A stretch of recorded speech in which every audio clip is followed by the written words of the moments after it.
Live from the BDN Studios, it's Bang and Dang. That's awesome. If you don't like that, then You ain't black. All right, welcome back to Outlaws Gunslingers with Bang and Dang, last of the month. And for It's the last of the month. Thanksgiving, this Thanksgiving, we're treating you as some serial killing. Oh, that's nice. This is not even going to be a long episode. I would be surprised if it gets to 25 minutes, but yeah, I didn't want to do a too long episode because we're recording it the day before it's supposed to come out, and all the rest that I was looking at is going to be like 2 hours long, so might as well just do a short one for this week. But pretty significant short one, as this guy killed at least 18 people, and he claims at least 35 people. He's called the Casanova Killer. So John Knowles, like I said, he's tied to the deaths of 18 people, although he claims at least 35. He was born in Orlando, Florida, April 25th, 1946, to Thomas Jefferson Knowles and Bonnie Strickland. He lived in a foster home before first being incarcerated at the age of 19. He would spend the rest of his short life in and out of prison for burglary and other minor crimes before being caught for these serial killings. Flash forward to early 1974. We don't know really much about he was in foster home, so we know he was serving time at Rafford Prison in Florida, which is now known as Florida State Prison, when he began corresponding with a divorcee named Angela Kovic in San Francisco, eventually becoming engaged. His fiancée paid for his legal counsel, and upon his release, he flew directly to California to be with her, but she called off the wedding. She says Knowles projected an aura of fear that terrified her when she finally met him. I mean, Jeez. that's why you don't do prison relationships, you moron. Jeez, dude. Letters always sound nice. Did I ever think they got to talk on the phone, probably? I would assume so. Maybe. 70s. Mm-hmm. Knowles claimed to have murdered 3 people on the streets of San Francisco that very night, but that has never been verified at all. He returned to Jacksonville, Florida. He was soon arrested after stabbing a bartender during a fight, but he picked a lock in his detention cell and escaped on July 26, 1974. No shit. Well, after that escape from police custody, he began a 4-month multi-state crime spree. At the time, the crimes were not linked, but after his capture, authorities discovered he had recorded audio-taped confessions that he mailed to his attorney. Oh, wow. Although these tapes were never revealed to the public, they were reviewed by a grand jury in 1975. It's worth noting he did all of his crimes in the year of 1974 as well. Right. The tapes, along with all transcripts, were destroyed after, quote-unquote, being ruined and beyond the repair in a flood of the federal courthouse in Macon, which is according to the Georgia Bureau of Investigation. What is it with these flooding in Georgia? Right. Night of escape from police custody, 26th of July, 1974. Knowles broke into Jacksonville, Florida home, 65-year-old Alice Henrietta Curtis. Gagged her, ransacked her home for money and valuables, then stole her car. Curtis choked to death due to being gagged. So he didn't really even kill her. Right. Well, he did, but... Right. Knowles claimed to have murdered a teenage girl named Alma. Georgia Bureau of Investigation identified this victim, 13-year-old Imogene Sanders, who disappeared on August 1st, year 1974. This happened in Warner Robins, Georgia, and the skeletal remains found in April of 1976. All right. We're going to go through a little rundown of all his murders and crimes. He's claimed to kidnap and killed 11-year-old Lillian Annette Anderson and 7-year-old Mylette Josephine Anderson outside of Jacksonville on August 1st, 1974. This guy's a piece of shit. Although the girl's disappearance was never solved, investigators have said they believe this was a false confession. Oh. August 2nd, 1974, Knowles met Marjorie Howie, who was age 49 in Atlantic Beach, Florida. She was found strangled in her apartment with a nylon stocking, and her television set was stolen. Oh, shit. He then allegedly raped and strangled a hitchhiker known as Jane Doe as he made his way north. August 23rd of 74, he forced his way into the home of 24-year-old Kathy Sue Pierce in Musella, Georgia. He strangled her with a telephone cord, but left her 3-year-old son physically unharmed. Oh, wow. Oh, wow. Good for you, guy. Right. Is he just a woman killer? Yeah, well, he killed one guy. 3rd September, 1974. 32-year-old William Bates was seen with a red-headed man at Scott's Inn, which is a roadside pub near Lima, Ohio. Damn. All the way up to Ohio, huh? Bates' wife reported him missing. Near the bar, police found Curtis's vehicle abandoned, but Bates' car was missing. October, Bates' nude body found. Been strangled and dumped in the woods. After dumping the body, Knowles made his way to Sacramento, back through Utah, where he bound and killed 2 campers. 62-year-old Emmett Alexander Johnson, 59-year-old Lois Mildred Johnson. They did that at a rest stop near Ely, Nevada on September 18, 1974. It's Probably Eli. Oh, 40, E-L-Y. Yeah. 42-year-old Iban Charlene Hicks was reported missing by family on September 22nd, 1974. Her body was found discarded beside the road on September 25th of 75 near a rest stop outside of Seguin, Texas. Holy shit. Her vehicle was found at the rest stop. She had been raped and strangled. Wait a minute. You're telling me Nobody. this car's been knew here for a whole year? Oh, my gosh. Well, supposedly Knowles allegedly stopped to help her because she was stranded there, but ended up raping and strangling Hicks and dragged her body through a barbed wire fence. Son of a bitch. Jeez. After that, he appears to have met 49-year-old beautician Ann Jean Dawson on September 23rd, 1974 in Birmingham, Alabama. This guy's just all over the place. Right. It is unclear as whether he had abducted her or if she traveled with him willingly, but she paid the bills while they traveled together. Oh. Knowles claimed that he killed Dawson September 29, 1974, and threw her body into the Mississippi River. Her remains were then found in Mississippi November 15, 1977, by 2 squirrel hunters. Damn, 3 years? 16th October, 1974. 35-year-old Karen Wine, 16-year-old daughter Dawn Marie Wine, both found bound, raped, strangled after their Marlborough, Connecticut home was broken into. Man, this dude's everywhere. Oh. The only thing found missing was a tape recorder. Possibly the one that he made his confessions on? How would they know if it was... Oh, they weren't dead. Oh, they weren't dead. How would they know if the tape recorder was missing? Maybe they had family members that said there should be a tape recorder somewhere. No, I'm pretty sure she had a Walkman. Do they have Walkmans back then? I don't think so.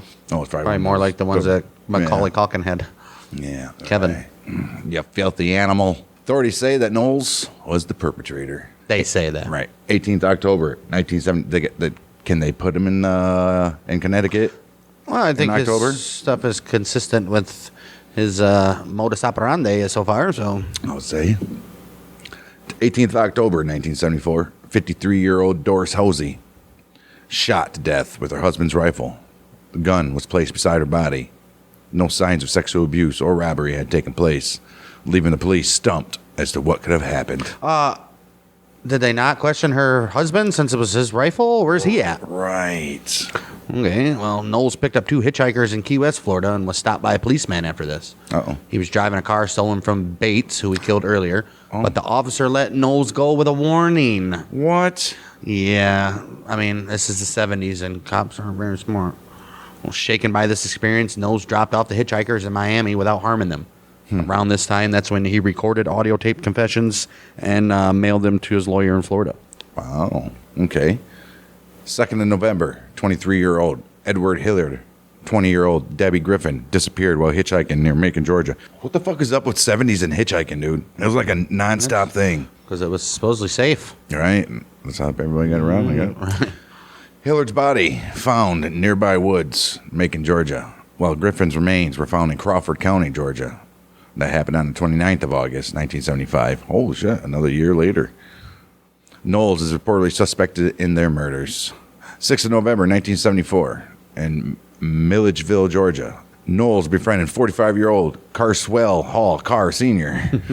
and was invited back to Carr's house to spend the night.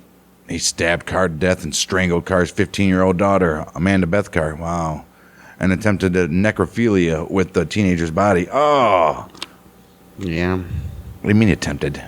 Couldn't do it, apparently. He's like, I can't do it. On November 8th, Knowles met 45-year-old British journalist Sandy Fawkes in Atlanta. She said that he impressed her with his looks, which were a cross between Robert Redford and Ryan O'Neal. Oh. The pair spent the next few days together, but Fawkes said Knowles was unable to perform when they attempted to have sex. Oh. He probably was like, I'm not hurting you, so... Right. Well, they parted ways November 10th.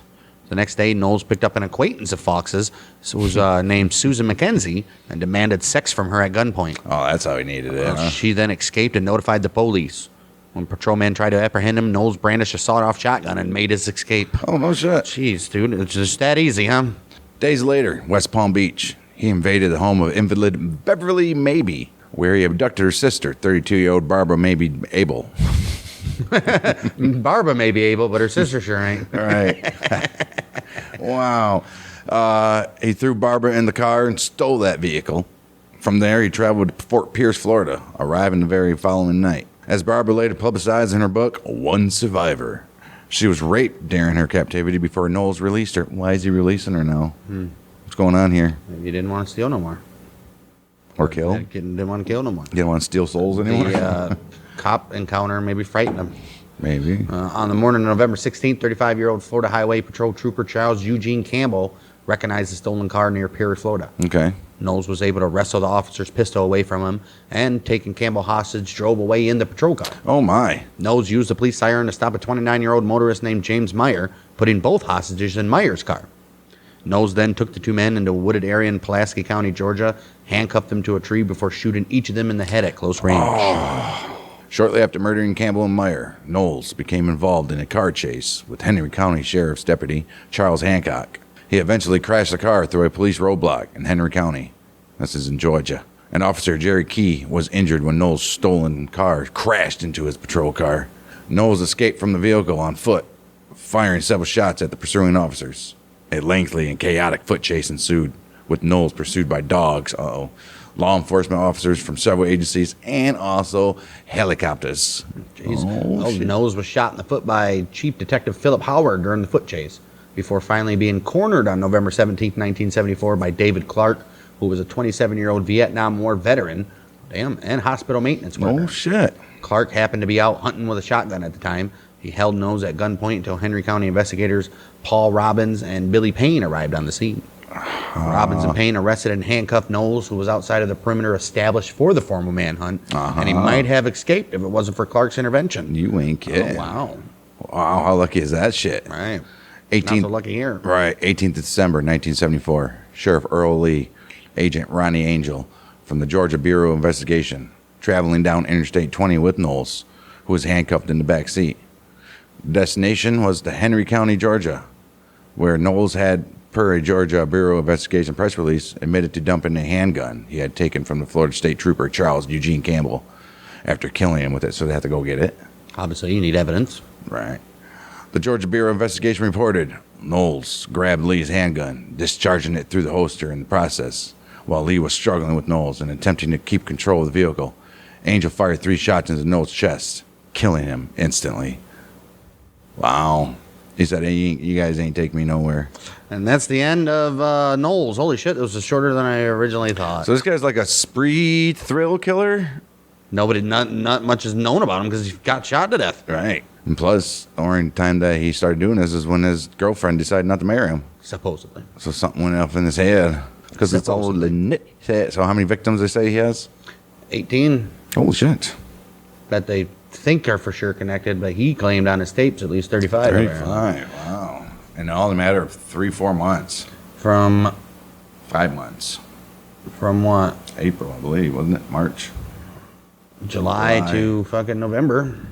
Yeah, it was a little short one for you guys, because our next one's actually a lot more interesting, but he's got a way bigger story. We just couldn't get done in time for it releasing tomorrow. But Randall Brent Woodfield, who's known as the I-5 Killer or I-5 Bandit. Ooh, I remember that. I don't think you do. I don't remember myself. I don't remember myself, but I remember that story. Yeah, not only was he a serial burglar and robber and rapist, he was also a serial killer, obviously, but he was drafted by the Green Bay Packers. Oh, it makes sense. But then was released, and then his life went to hell. Oh. This is one of the few serial killers that he actually had a very good life growing up. He was a star football player. He was popular in high school and all that shit. I wonder what happened. Think he had like CTE or something? And then... he exposed himself to a group of teenage girls? Yeah, he was just a weirdo, dude. Just real weird. He was had a good family. Dad was there. They made a lot of money, and he was, like I said, star athlete, but was exposing himself, and then it escalated from there. So, wow, this should be a good one. So it starts with exposing yourself, and then, wow, don't start exposing yourself to people. Yeah, he would break in, or he would like rob stores with chicks that were clerks and make them like show her their tits, and then he would fondle them and run out the door. And then he murdered multiple murders. And when is this? 18 murders. In the 70s? Linked to a total of 18, up to many as 44. Yeah, so I-5 Killer we'll have next month. Anyways, yeah, we'll be back for the the first boss of the Lucchese family, and then obviously we got Hell's Angels and another remastered, and then another serial killer. Go check us out on YouTube at Bang Dang Network. We get this plus our Civil War podcast. It's coming to an end. We're almost at the end. Appomattox Courthouse. Uh-oh. Then we'll start profiling some of the Civil War generals and major generals and all that good stuff over on that. Maybe some decent operations that were going on. Maybe I think there were a couple. A lot of stuff. Yeah. Take a look at Civil War shipwrecks and all that shit, because there's some pretty damn, the famous one where like 1,800 Civil War Union vets were sailing up the Mississippi and it exploded. So yeah, we got stuff like that that's coming up on that. So if you want to check us out all at one place at Bang Dang Network, or just follow us on podcasts like you are doing right now if you're listening then, and we'll be back next week for Lucchese family fun, I guess. And we'll see you then. We have the Mother Music Enders Week. Bang Dang.